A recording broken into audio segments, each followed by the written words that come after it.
আসসালামু আলাইকুম বন্ধুরা, সবাই কেমন আছেন? আবারও নতুন একটা ব্লগে সবাইকে জানাচ্ছি স্বাগতম। তো আজকে আমরা বাড়িতে ভাপা পিঠা তৈরি করব।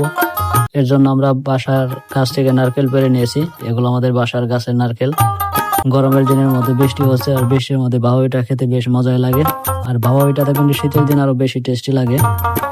ভাবলাম যে যেহেতু বৃষ্টি হচ্ছে, তাই ভাপা পিঠা তৈরি করে খাওয়া যাক।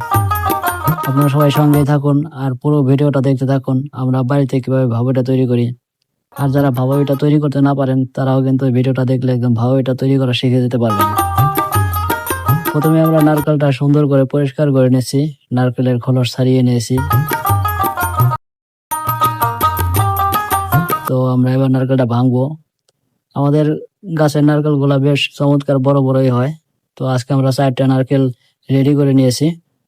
তো 4টা নারকেল ভাঙবো। এখন দেখি ভিতরে কতটুকু পরিমাণ পানি হয়েছে। নারকেল পাকার পরে কিন্তু পানি কমে যায় ভিতরে, কেননা ভিতরে নারকেল হয়ে যায়, সেজন্য পানি কমে যায়। আর এটা যখন গাছে কাঁচা থাকে তখন কিন্তু প্রচুর পরিমাণে পানি হয়। তো আপনাদের দেখাচ্ছি যে একটা নারকেলে কতটুকু পরিমাণ পানি হয়। আর আমরা 4টি নারকেল ভেঙে আপনাদের দেখাবো কতটুকু পরিমাণ পানি হয়। তো নারকেল ভাঙা হয়ে গেছে, তো আমি একটু পানি খেয়ে দেখি। পানিটা কিন্তু বেশ দারুণ চমৎকার, বেশ মিষ্টি। আর এই দেখেন 4টা নারকেল ভেঙে প্রায় 2 গ্লাসের বেশি পানি হয়েছে। আর আমি কিছুটা খেয়েছি। এবার নারকেলটা ভেঙে দেখি নারকেলের ভিতরে কেমন হয়েছে। আসলে অনেকদিন পরে এই ধরনের কাজ করতেছি, তো একটু লাগতেছে। তো যাই হোক, আমাদের নারকেল ভাঙা শেষ। এবার আমাদের গুঁড়ি করার পালা। আমরা আওলা চাল ভিজিয়ে রেখেছিলাম, তো এটাকে আমরা এখন ব্লেন্ডারের মাধ্যমে বিট করে এটাকে গুঁড়ি তৈরি করে নেব। আর এখানে আমাদের নারকেল কোরানো হচ্ছে, আমার আম্মু নারকেল কোরাচ্ছে। তো নারকেলের সাথে কিন্তু আরো গুড় যাবে, গুড়, নারকেল আর চাউলের গুঁড়া দিয়ে কিন্তু ভাপিটা তৈরি করা হয়। আর এই হলো আমার ছেলে, দেখুন সে আগে নারকেল খেয়ে টেস্ট করতেছে যে কেমন হয়েছে। তো আমি এখন ব্লেন্ডারে বিট করে নেব।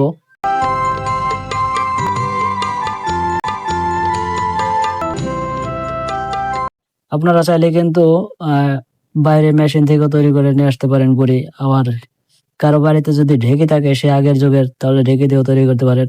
দেখুন আমার ছেলের অবস্থা দেখুন, সে খুব খুশি আজকে, কারণ বাড়িতে পিঠা তৈরি করা হবে, এই জন্য সে খুব খুশি। তো আমাদের গুঁড়ি কিন্তু রেডি হয়ে যাচ্ছে, আমরা ব্লেন্ডারে বিট করে নিচ্ছি। আসলে বাড়িতে পিঠা তৈরি হলে কিন্তু সবারই মোটামুটি আনন্দ লাগে। বিশেষ করে আমার খুব ভালো লাগে বাড়িতে পিঠা তৈরি করে খাওয়ার মজাই আলাদা। আর আমার সব থেকে ফেভারিট পিঠাই হচ্ছে ভাপা পিঠা। তো এই ভাপা পিঠাকে আপনারা আপনাদের অঞ্চলে কে কি বলে থাকেন অবশ্যই জানাতে পারেন। অবশ্য পুরো ভিডিওটা দেখলে বুঝতে পারবেন যে এটা কি পিঠা, ভাপা পিঠা। আসলে ভাপা পিঠাকে আমাদের অঞ্চলে এটাকে ভাপা পিঠাই বলা হয়। আমাদের নারকেল কিন্তু প্রায় কোরানো শেষ হয়ে গেছে, আমাদের নারকেল কোরানো শেষ। আমাদের ওখানে ব্লেন্ডার করাও শেষ, আমাদের চালের গুঁড়ি তৈরি করা হয়ে গেছে, নারকেল কোরানো হয়ে গেছে। তো আমরা এবার এটাকে চেলে নিচ্ছি সুন্দরভাবে। আমাদের চালা হয়ে গেলে আমরা চলে যাব চুলার পরে। আর চুলার পরে বাকি কাজটা আপনারা দেখতেই পারবেন, সঙ্গেই থাকুন পুরো ভিডিওটা জুড়ে। আর ভিডিওটা কে কোথায় থেকে দেখছেন অবশ্যই কমেন্ট বক্সে জানাবেন। এই যে আমাদের গুঁড়ি আউলিয়ে নেওয়া হচ্ছে, এখানে হালকা গরম পানি দিয়ে গুঁড়িটাকে সুন্দর করে, তারপর এটাকে আবার চালনি দিয়ে চালা হবে। তো দেখতে থাকুন আমরা কি করি। এবার আমার আম্মু গরম পানির হাঁড়িটা সুন্দর করে চারপাশ দিয়ে আটকায় দিতেছে, যাতে গরমের ভাবটা যেন বাইরে বের হয়ে না যায়, সেজন্য আর কি ওটার একটু আটা লাগিয়ে দিয়েছে চারপাশ দিয়ে সুন্দর করে। আর এই হলো গুড়, এটা হলো আপনার খেজুরের গুড়। কারণ এই সিজনে তো আপনার ওই পাটালি গুড় পাওয়া যায় না, সেজন্য এর একটু ঝোলা গুড়ের মতো আর কি, কিন্তু শক্ত আছে। তো এই দেখুন আমাদের গুড়ি কিন্তু চেলে নেওয়া হচ্ছে, আবার ফিরে আবার আমরা গুড়ি চেলে নিচ্ছি। তো এইভাবে চালতে হবে, চালার পর সুন্দর একটু বড় বড় গুঁড়িগুলো হবে।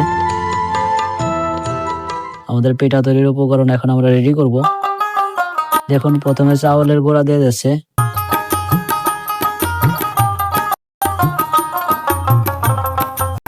এরপর মিঠি দিয়ে দিচ্ছে, চাউলের গুঁড়ার পরে মিঠি দিয়ে দিল, তারপর নারকেল দিয়ে দিবে উপর দিয়ে, তারপর আবারও গুঁড়ি দিবে, আবার নারকেল দিবে। এভাবে কিন্তু ভাপা পিঠার সুন্দরভাবে তৈরি করা হয়।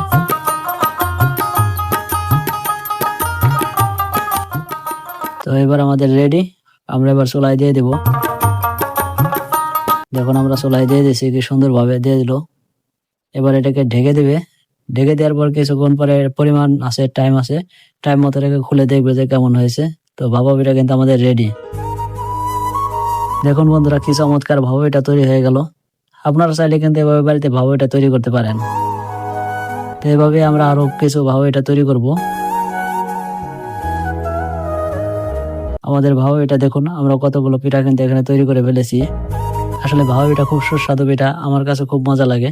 আর এখন আমরা এই পিঠা এখান থেকে আমার বোনের বাড়িতে কিছু পিঠা দিব, সেজন্য আমরা রেডি করছি। তো কেমন লাগলো আজকের মতো ভিডিওটা বন্ধুরা আপনাদের কাছে অবশ্যই কমেন্ট বক্সে জানাবেন। সবাই ভালো থাকবেন, সুস্থ থাকবেন, আল্লাহ হাফেজ। দেখা হবে আবার পরবর্তী নতুন একটা ব্লগে।